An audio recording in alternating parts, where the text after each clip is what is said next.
नमस्कार। Yoga for stress and anxiety, ये तनाव क्या है? क्यों लोग आजकल तनाव से ग्रस्त होते जा रहे हैं? तनाव में आप लगातार चिड़चिड़े होते जाते हैं।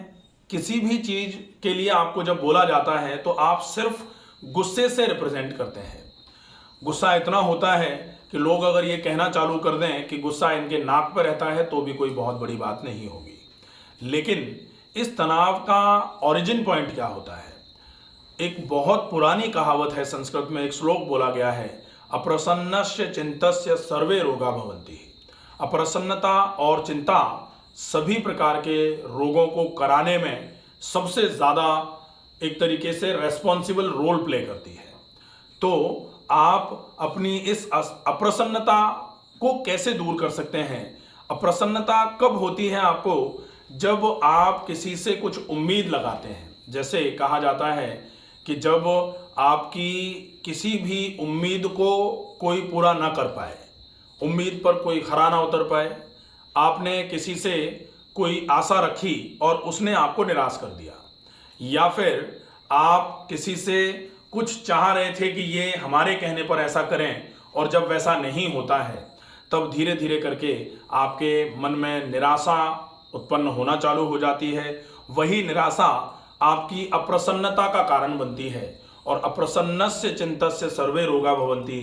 तो जब अप्रसन्नता और चिंता थोड़ी सी मन पर हावी हो जाती है तो ये किसी भी प्रकार के रोग को कराने में सबसे ज़्यादा रेस्पॉन्सिबल रोल प्ले करती है। आपको इस अप्रसन्नता और इस चिंता के भाव को ख़त्म करना है।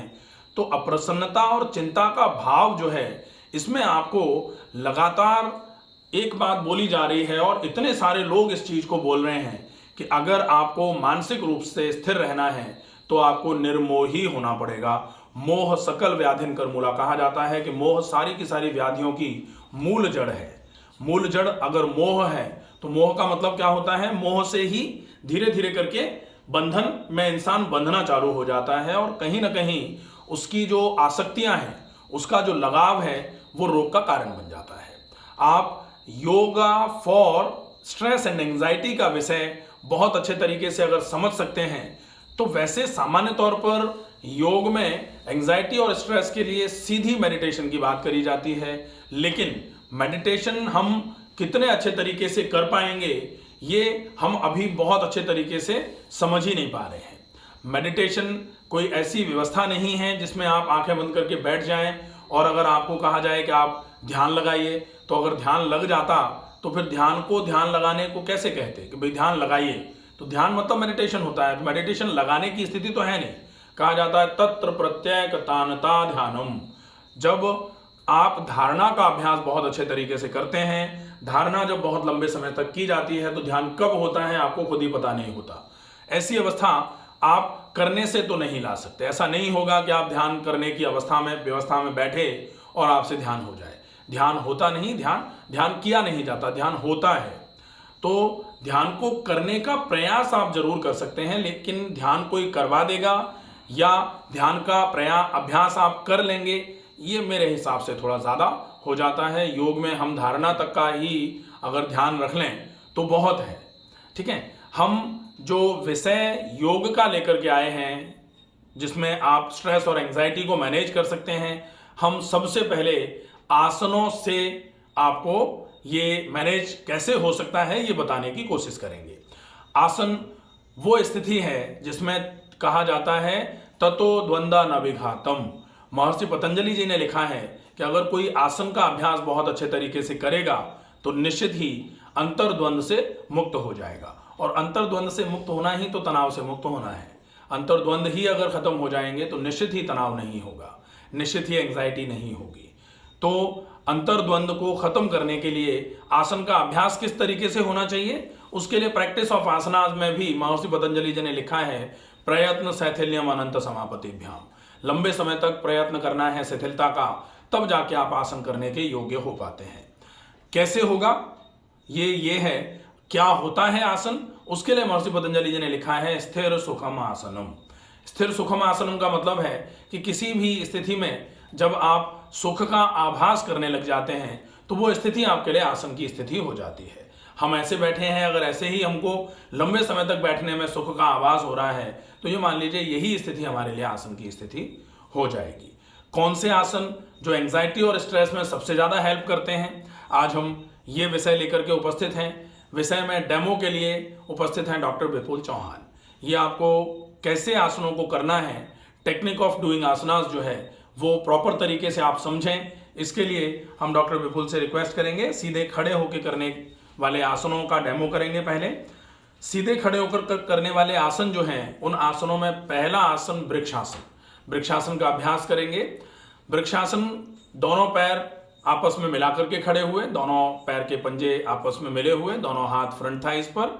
श्वास को भरते हुए आप अपने दाहिने पैर को घुटने से मोड़ते हुए दाहिने पैर का तलवा बाएं पैर की रूट ऑफ थाई पर लगाएंगे। घुटना जो है आपका दाहिने पैर का वो लेटरल साइड में रहेगा, साइड में रहेगा बिल्कुल। अब आप एक लंबी गहरी श्वास आपने भरी थी, श्वास को छोड़ दीजिए। फिर श्वास को भरते हुए दोनों हाथों को सीधा ऊपर उठाते हुए आप सीधा ले जाएंगे नमस्कार की मुद्रा में सिर के ऊपर, इस तरीके से। इस आसन को जब आप कर लेते हैं उसके बाद बैलेंस को बनाने के लिए आप किसी भी स्थिर ऑब्जेक्ट पर अपनी आंखों को सामने की तरफ, दीवार हो, सामने की तरफ जो कुछ भी है, चलायमान ऑब्जेक्ट को देखेंगे तो आपका शरीर हिलेगा। आप किसी भी स्थिर ऑब्जेक्ट पर अपनी नजर को गड़ा देंगे, आपका शरीर बिल्कुल स्थिर होना शुरू हो जाएगा। लंबे समय तक इस आसन में रुका जा सकता है। यह आसन स्ट्रेस एंजाइटी को दूर करने के लिए इसलिए अच्छा माना जाएगा क्योंकि इस आसन में आप अपने फोकस को बढ़ा रहे हैं, आप अपने कंसंट्रेशन को इंप्रूव कर रहे हैं। तो कंसंट्रेशन इंप्रूव होगा, फोकस इंप्रूव होगा तो निश्चित ही स्ट्रेस एंजाइटी में आपको बहुत अच्छा लाभ मिलेगा। श्वास को भरते हुए आसन में गए थे, श्वास को छोड़ते हुए धीरे से हाथों को नीचे ले आए, पैर धीरे से जमीन पर ले आए। दोनों पैरों से दोनों तरफ से इस आसन का अभ्यास आप कर सकते हैं। लगभग 30 सेकंड से लेकर के 1, 1.5, 2, 2.5, 3 मिनट तक का अभ्यास इस आसन का आप एक बार में करें। दोनों बार जो भी आप ड्यूरेशन बहुत अच्छे तरीके से होल्ड कर सकते हैं उस ड्यूरेशन तक आप आसनों का अभ्यास कर लेंगे। दूसरा आसन जो स्ट्रेस एंजाइटी में आपको बहुत अच्छा लाभ देगा और आसन स्टैंडिंग सीरीज का है, आसन का नाम है त्रिकोणासन। त्रिकोणासन जब आप करते हैं तो त्रिकोणासन के लिए दोनों पैरों के बीच में 2 से 2.5 फीट का फासला, ज्यादा से ज्यादा पैरों के बीच में फासला रखें। दोनों हाथ शरीर के साइड्स में रखे हुए हैं। श्वास को भरते हुए दोनों हाथों को कंधों की बराबर ऊंचाई में उठाया, कंधों के बराबर ऊंचाई में उठाया। श्वास को छोड़ते हुए बाएं हाथ के पंजे को दाएं पैर के पंजे पर लगाना है। बाएं हाथ, लेफ्ट हैंड को राइट फुट पर लगाना है। लेफ्ट हैंड राइट फुट पर, लेफ्ट हैंड राइट फुट पर। बायां वाला हाथ जो है ना, ठीक है। अब हम देख रहे हैं कि आसन जब हमने किया तो जो सिर है हमारा वो लगभग कमर के पैरेलल हिस्से में है। ब्लड सर्कुलेशन जो है वो सिर तक अच्छी मात्रा में जाएगा, फेफड़ों तक अच्छी मात्रा में जाएगा। पेट पर टॉर्क का इफेक्ट मिल रहा है। आसन की अवस्था में गए, आसन श्वास छोड़ते हुए हमने किया था, श्वास को भरते हुए धीरे से हम आसन की अवस्था से वापस आएंगे। श्वास को भरते हुए, श्वास छोड़ते हुए गए थे, श्वास भरते हुए हाथों को कंधे के बराबर ऊंचाई में लेके आए, श्वास को छोड़ा, हाथों को धीरे से नीचे लेकर के आ गए।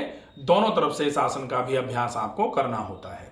स्टैंडिंग सीरीज के बाद हम सुपाइन सीरीज का आसन करते हैं। सुपाइन सीरीज के लिए हम सबसे पहले बैठने की अवस्था में आए। बैठने के बाद धीरे से सीधे लेटकर करने वाले आसनों के लिए अपने शरीर को तैयार कर लें। सीधे लेटकर करने वाले आसनों में स्ट्रेस एंजाइटी के केस में सबसे अच्छा आसन जो होता है, आसन का नाम है शवासन। शवासन की स्थिति में आपको अभी बता देता हूं किस तरीके से आपको शवासन करना है। बाकी इस आसन का अभ्यास जो है वो आप जब सारा कर चुके होंगे योग का अभ्यास, तब रिलैक्सेशन के लिए इस आसन का अभ्यास आप कर सकते हैं। रिलैक्सेशन हमेशा सुपाइन सीरीज में लेट करके करेंगे तो बहुत अच्छे तरीके से उसका इफेक्ट मिलता है। शवासन के लिए दोनों पैरों के बीच में मैक्सिमम जितनी दूरी आप बना सकते हैं दोनों पैर दूर दूर कर लीजिए। दोनों हाथ शरीर से दूर, हथेलियां आसमान की ओर रहेंगी। गर्दन किसी भी सुविधाजनक स्थिति में सीधी दाएं या बाएं तरफ मोड़ करके गर्दन को रखा जा सकता है। आंखें हल्के से बंद करके रखेंगे। श्वास की गति धीमी और गहरी। शरीर पर पूरा ध्यान, शरीर पूरे तरीके से स्थिर होकर के आप शरीर पर पूरा ध्यान लगा करके रखेंगे। श्वास को भरना, श्वास को छोड़ना, श्वास की गति सहज श्वसन की गति होगी। श्वास भरने छोड़ने में आपको जोर नहीं लगाना है। श्वास भरने और छोड़ने में आपको पूरा ध्यान श्वास के आवागमन पर रखना है। ये आसन शवासन का अभ्यास कहलाता है। इस आसन में आप पार्ट बाय पार्ट रिलैक्सेशन भी कर सकते हैं। पैरों के तलवों से लेकर के माथे तक के पूरे शरीर के हिस्सों को आप धीरे धीरे करके रिलैक्स कराने की कोशिश करते हैं। ये शवासन है, शवासन बाय डॉक्टर रमाकांत शर्मा। ये अलग से पूरा वीडियो है 15-20 मिनट का। आप उस वीडियो को शवासन का अभ्यास कैसे किया जाना चाहिए उसके लिए देख करके समझ सकते हैं। अब हम पेट के बल लेट करके करने वाले आसनों का अभ्यास करेंगे। तो करवट लेते हुए धीरे से पेट के बल लेट जाएंगे। करवट लेते हुए धीरे से पेट के बल लेट जाएंगे। पेट के बल लेट करके करने वाले आसनों में आसन जो होगा, आसन का नाम है भुजंगासन। भुजंगासन का अभ्यास बहुत अच्छा होता है। भुजंगासन में आप फेफड़ों को पूरे तरीके से एक्सपेंड करवाते हैं। भुजंगासन के लिए दोनों हाथ सीने के बगल में, हथेलियां जमीन पर, दोनों कोहनियां शरीर से मिली हुई। श्वास को भरते हुए धीरे धीरे करके आप अपने माथे को, गर्दन को, सीने को और पेट के ऊपरी हिस्से को उठाते हैं। उठा करके मैक्सिमम जितनी देर आप रुक सकते हैं रुकते हैं। तब तक श्वास की क्रिया जो है वो सामान्य तौर पर सहज श्वसन के रूप में चलती रहती है। लंबी गहरी श्वास भरना, भरी गई श्वास को धीरे धीरे करके छोड़ना, ये क्रिया आपकी चलती रहेगी। इस क्रिया का अभ्यास आप जितनी देर तक कर सकते हैं उतनी देर आप इस आसन को होल्ड कर लीजिए। आसन में आपको ऐसा लगे कि अब आप इस आसन को होल्ड नहीं कर पा रहे हैं तो श्वास को भरा, श्वास छोड़ते हुए धीरे से अपने माथे को जमीन की ओर लेकर के आ जाना है। ये भुजंगासन का अभ्यास हुआ। अब हम सिटिंग सीरीज का आसन करेंगे। सिटिंग सीरीज के लिए भुजंगासन से शशांकासन में आते हुए हम वज्रासन में बैठने की अवस्था में आ जाते हैं। भुजंगासन, भुजंगासन से शशांकासन, शशांकासन से धीरे से दोनों हाथों को श्वास को भरते हुए उठाना है ऊपर की ओर और श्वास को छोड़ते हुए धीरे से हाथों को नीचे की ओर लेकर के आ जाना है। ये सिटिंग सीरीज में आ गए। सिटिंग सीरीज में आप ये जो वज्रासन है इसका अभ्यास कर सकते हैं। सिटिंग सीरीज में आप सुखासन का अभ्यास कर सकते हैं। सिटिंग सीरीज में आप गौमुखासन का अभ्यास कर सकते हैं, ये बहुत अच्छा रहता है। तो आप वज्रासन का अभ्यास करेंगे, वो भी आपके लिए बहुत इफेक्टिव तरीके से काम में आएगा। अब हम एक बहुत अच्छा तरीका जो प्रोन सीरीज का ही है, लेकिन हम इसको क्वाड्रिपेड पोजीशन में करते हैं, इसलिए हमने इसको सिटिंग सीरीज में कन्वर्ट करने का काम किया। अब सिटिंग सीरीज में जैसे आप बैठे हुए हैं, दोनों हाथ जो हैं वो आपके घुटनों पर हैं अभी। अब आप क्वाड्रिपेड पोजीशन में आ जाएं। जैसे घुटनों के बल बच्चा जब चलता है तो दोनों घुटने जमीन पर रहते हैं और दोनों हाथ की हथेलियां जमीन पर रहती हैं। हम करेंगे काउ पोज। काउ पोज के लिए दोनों हाथ सामने की ओर ले आए, दोनों हाथ सामने की ओर, ठीक है। काउ पोज जो होती है, कैट एंड काउ में हमने देखा होगा, कैट का मतलब होता है पीठ को ऊपर की तरफ ले जाना और जिसको मरझरी आसन भी बोलते हैं, और काउ पोज का मतलब होता है पीठ को बिल्कुल नीचे ले जाना, गर्दन को पूरा बिल्कुल पीछे की तरफ मोड़ते हुए मैक्सिमम छत की ओर देखने की कोशिश, इसको बोला जाता है काउ पोज। ये क्यों इफेक्टिव है, क्यों ये स्ट्रेस एंजाइटी में काम करता है? क्योंकि आपके फेफड़े इसमें अच्छे तरीके से एक्सपैंड होते हैं। ज़्यादा से ज़्यादा मात्रा में फेफड़ों में ऑक्सीजन जाती है, ज़्यादा से ज़्यादा मात्रा में फेफड़ों से पूरे शरीर में ऑक्सीजन का संचार फैलता है। शरीर में जितनी मात्रा में ऑक्सीजन का संचार फैलेगा, ये आपके लिए शरीर की किसी भी ऐसी अवस्था जिसमें कार्बन डाइऑक्साइड के कंसंट्रेशन के बढ़ने की उम्मीद ज़्यादा होती है, बढ़े हुए कार्बन डाइऑक्साइड का कंसंट्रेशन इस आसन को करने से धीरे धीरे करके कम होना चालू हो जाता है। शरीर में शुद्ध हवा ज़्यादा से ज़्यादा मात्रा में पहुंचती है, ऑक्सीजन सैचुरेशन होता है, जिससे आपको स्ट्रेस एंजाइटी में बहुत अच्छा लाभ मिलता है। धीरे से इस आसन को आप एक्सरसाइज के रूप में कैट एंड काउ के फॉर्मेट में भी कर सकते हैं। तो ये काउ पोज है। अब कैट पोज, इसी में से क्या करेंगे, श्वास को भरते हुए आप आसन में थे, श्वास को छोड़ते हुए आप अपने गर्दन को आगे की तरफ झुकाते हुए पीठ के ऊपर वाले हिस्से को, पीठ के बीच वाले हिस्से को ऊपर की तरफ ले जाएंगे। फिर श्वास को भरते हुए आप फिर से गर्दन को सामने की तरफ लाते हुए पूरा छत की तरफ देखना है और पीठ का हिस्सा नीचे की तरफ आएगा। ये श्वास को भरते हुए, फिर श्वास को छोड़ते हुए गर्दन नीचे, पीठ ऊपर, फिर श्वास को भरते हुए गर्दन ऊपर, पीठ नीचे। ये जो है ये कैट एंड काउ पोज बोला जाता है। ये बहुत इफेक्टिवली मदद करता है फेफड़ों से संबंधित किसी भी समस्या में। साथ में कोई भी ऐसी समस्या जिसमें ऑक्सीजन की कमी की वजह से आपकी समस्या बढ़ रही होती है, ऑक्सीजन की आपूर्ति करवाने के बाद ये आसन उस समस्या में बहुत अच्छे तरीके से लाभकारी सिद्ध होता है। ये आसन हुए जो आप स्ट्रेस और एंजाइटी में करेंगे। धीरे से वापस आ जाएं, वज्रासन की अवस्था में बैठ जाएं।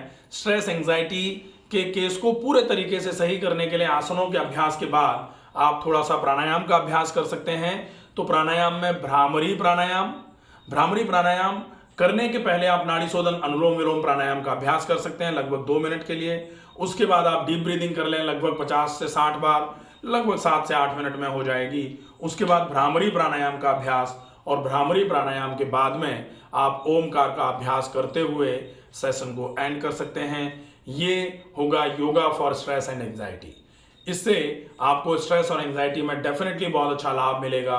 ज़्यादा से ज़्यादा लोगों तक ये वीडियो पहुंचाएं ताकि जो लोग स्ट्रेस एंजाइटी की वजह से परेशान हैं उनको इन आसनों की सीरीज़ समझने का मौका मिले। वो इन आसनों की सीरीज़ को समझें ताकि स्ट्रेस और एंजाइटी की वजह से जो लोग परेशान हो रहे हैं वो अपनी बीमारियों को दूर कर पाएं। स्वस्थ रहिए, सुरक्षित रहिए। धन्यवाद।